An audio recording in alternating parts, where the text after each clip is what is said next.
Welcome back to Ladies Let's Talk Business. And today's show is going to be just a little different. If you're looking on YouTube, you can see that I'm in the studio by myself today. If you're listening online, you'll hear that I'm solo today.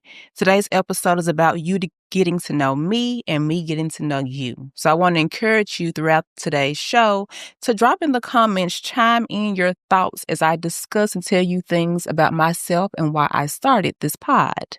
So, just to reintroduce myself again, I'm Lacarrious Thomas, but depending on when and where you met me, you may know me as Carrie, K-Run, Katie May, or as my Aunt Tina Ray called me, Cootie May. Now, whatever Cootie May is, I don't know, but for as many names that I have, there's so many different aspects to my personality and just my life.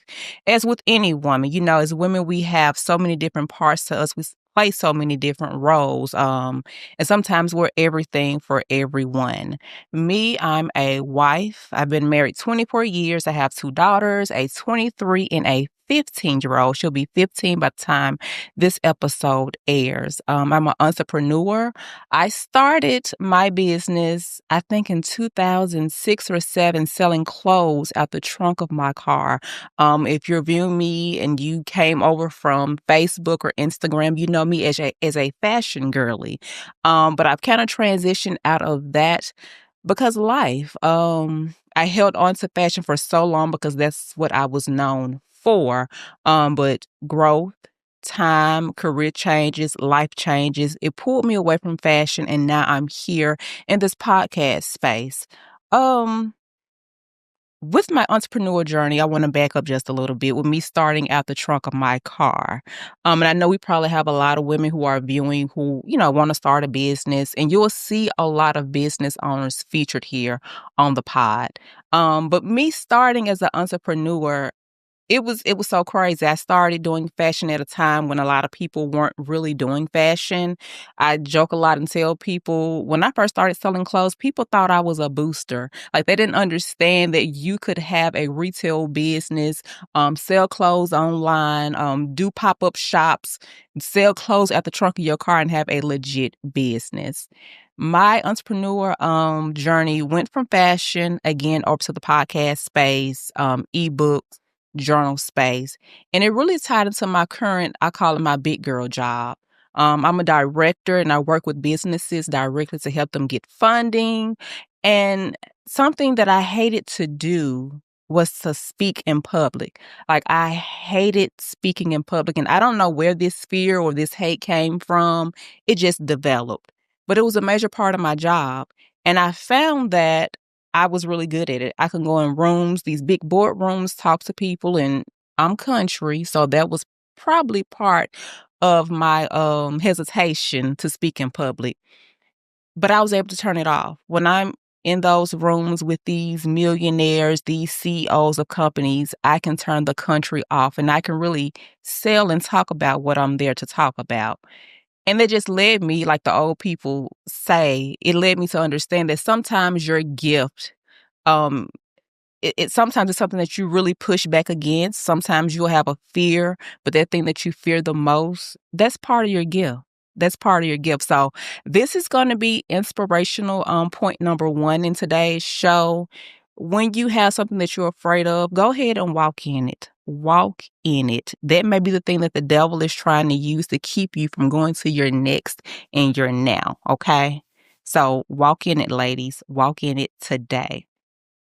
Outside of that, again, my family life. And I'll just say life has definitely been lifing for me here. Outside of having a husband, my husband is in education. We've been married 24 years. I'm also the secondary caretaker to my grandmother. She's 91 and she's at that point now to where, we're thinking of maybe having to put her on hospice. And I know there may be other ladies viewing this that are going through that as well. Either you're the caretaker, and I want to pause to say, if you are a caretaker, I applaud you. As a secondary person, it's a lot dealing with the healthcare system here, trying to get home health aides, just getting the care that your loved one needs. If you're the caretaker of your mom, dad, husband, siblings, whoever, even a friend, I applaud you because it's a lot of work. It's straining and it drains you emotionally, mentally, physically, and spiritually. So having to deal with Granny going through the things that she's going through and her being a woman that was everything to everyone, to see her now in the state that she ends, it pulls something on you. It pulls something on me. And my aunt, she's the primary caretaker and she's sick herself.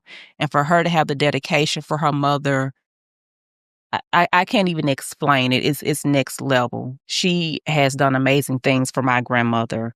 In addition to my grandmother being sick, I lost my cousin. I call her my favorite cousin at the top of the year. And that was something that was so we didn't see it coming. She had been battling a illness for a long time, and her and Granny were actually in the hospital at the same time. And we were so focused, or I was so focused on Granny because you have this 91-year-old woman who has COVID. She's developed bed sores from being in the hospital and not getting the right care. They're thinking of putting a feeding tube in her. And I remember leaving the hospital the day my cousin passed. I didn't go up to see my cousin because Granny had been diagnosed with COVID, and I had been sitting at the hospital with her every day, and I didn't want to go upstairs and risk giving it to my cousin. Um, and I remember leaving the hospital that day and just praying, like, Lord, just give me the strength to deal with whatever happens. And I'm having my granny in mind because, again, she's 91, battling all these things. And I get a call the next day that my cousin passed away. So grieving her, and it is different when you lose someone that you are so close to in age because you've grown up with them. And me and her, we fought, and I'm getting so emotional. I didn't think I would. Oh my God. But growing up, we fought like cats and dogs. Like we literally fought one time over cheerleading shoes. We were going to a football game and she tried to steal my shoes. And her shoes were dirty. And my aunt heard us fighting in the den and broke it up. It was like, ain't neither one of y'all going anywhere. Y'all get in the bed, go to bed. We were like in the 11th and like ninth grade, something like that. But dealing with grief with losing her, it's been a process. And I'm thankful for having this pod as an outlet because I'm able to talk to different women, to know that I'm not experiencing this alone. And that's what I want this pod to be for women who come in and view it. A space for you to see yourselves, to know that I may not be going through the same thing that you're going through, but someone is living your experience in some kind of way.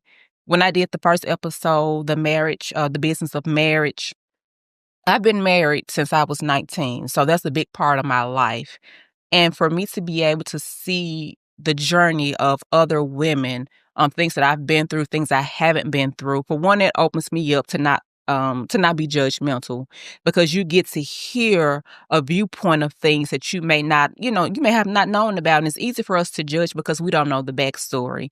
But this space will give you an opportunity to hear your story and stories like yours, so that you know that you're not alone because you aren't alone at all. Um, the end goal for this podcast is to have a space, like I said, safe space for all women to come in.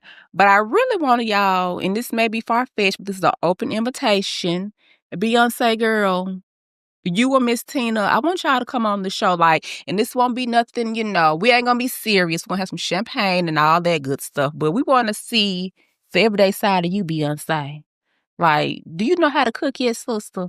Are you like going to that expensive grocery store, them strawberries like $300 and feeding them kids that kind of food? Like, we want to get to know the real you. So you have an open invitation to come to the podcast, Beyonce. Okay, cousin?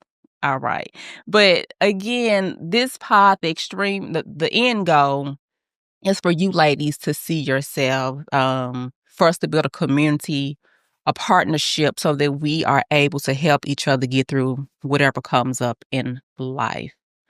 I also want to touch a little bit on just a few things that are near and dear to me.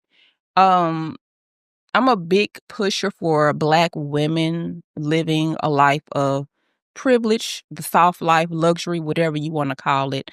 I think so often we put our struggles to the front, We put ourselves at the very tail end, and whenever we see a Black woman that lives the soft life or a life of luxury, sometimes we kind of look down on her. Well, in the past, we've looked down on women like that.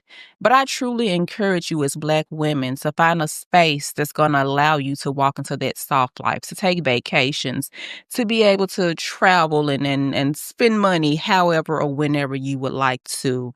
And that's another thing with this pod guidance on how you can just be you and live the life that you want to live. So oftentimes, again, we are judged as women for some of the decisions that we make. I'm not gonna, judge you. It's free to do and create your wealth and your money however you want to, as long as it's legal, ladies. Let's keep it legal. But I want to encourage women to know that you don't have to struggle. Struggle doesn't have to be a badge that you wear. You can wear a badge of, yes, I drive a nice car, I live in a nice house, and I'm happy. You don't have to be living, in a rundown shack to be happy. You can really have material things and have peace deep down on the inside of you and live a good life. So again, that's part of this pod as well, so that you can have feedback and guidance on how to get to a healthy place in life, mentally as well as physically as well. We as Black women, we have to take care of our bodies. I've never seen so many of us, and I'm 40, I'm 43, so many of us in our 40s who have health conditions like high blood pressure, diabetes. We're having strokes and heart attacks in our 40s. And when I was a kid, I thought that was an old people disease. But we aren't taking care of ourselves, ladies. Again, it ties back to stress, putting everyone before us. We have to take care of ourselves.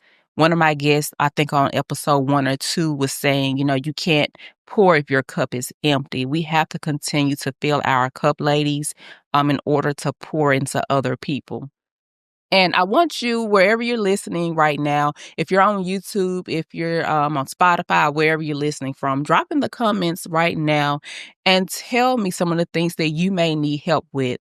And that's going to help me better gauge and bring new guests on. So if you need help with, finance, if you need help with managing stress, drop in the comments and let me know what those things are that you need assistance with. Again, this is a community and we're here to help each other to grow together and to do basically, honey, all the things.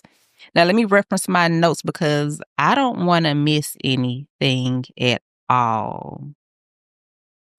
I do want to encourage you guys, wherever you're listening or watching now, go ahead and make sure you follow me on YouTube. If you haven't subscribed on YouTube yet, subscribe to the YouTube channel. And you can follow me on Instagram and TikTok at the L Thomas, the letter L and Thomas. All right. Guys, this is a quick episode today. I think I've covered most of the things, but the main thing for this is for you just to get to know me, a snippet of me. Again, I'm a wife, I'm a mom, all the things. There's nothing that you can probably think that you've experienced in life that I haven't experienced in life. If it isn't firsthand, I've had to deal with it, through families and friends. Um, I want to see women win. I truly, truly do. I have a heart um, that really reflects and want everyone to have happiness. Not just women, but everyone around me to be happy and live in happiness. Um, I don't think that there's anything that you truly can't do. I have that kid mindset that if you put your mind to it, you work, you get the right resources, the right connections, you can actually make things happen. You can change your life. You're one decision away. And it rings true for me. I tell people all the time, getting my college degree late in life, I got my degree 20 years after I graduated high school, 20 years to the month and year that I graduated high school. But it was one of the best things that I have ever done. what it made me stay committed to something long term, it was I couldn't just jump in and jump out because I had student loans, honey, I had to pay them people their money back. But it made me stay committed to something. It opened so many different doors for me career-wise. And I know people like, "Oh, degrees are." If you wanna get a degree, get your degree. If you wanna, do an apprenticeship, whatever you wanna do, but get committed to something and stay committed to it, because you truly are one decision away. I look back at 25-year-old me, hell, 30-year-old me, and at 43, my life is so different, and I can look back at 10-year-old me, and I remember being 10 years old and looking at the ladies who drove the nice cars, dressed nice, that were happy, had happy families and all that stuff, and I'm living that. Now, it hasn't been easy, but I'm here, and I can really say that at this time in life, I'm happy.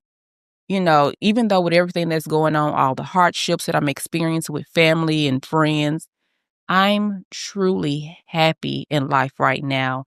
And that's what I want for you ladies. I want you to be happy, to be able to say, I'm happy, to have that peace, in spite of what's going on around me. So let's stay connected. Drop in the comments again, and I'll see you guys on the next episode. Bye.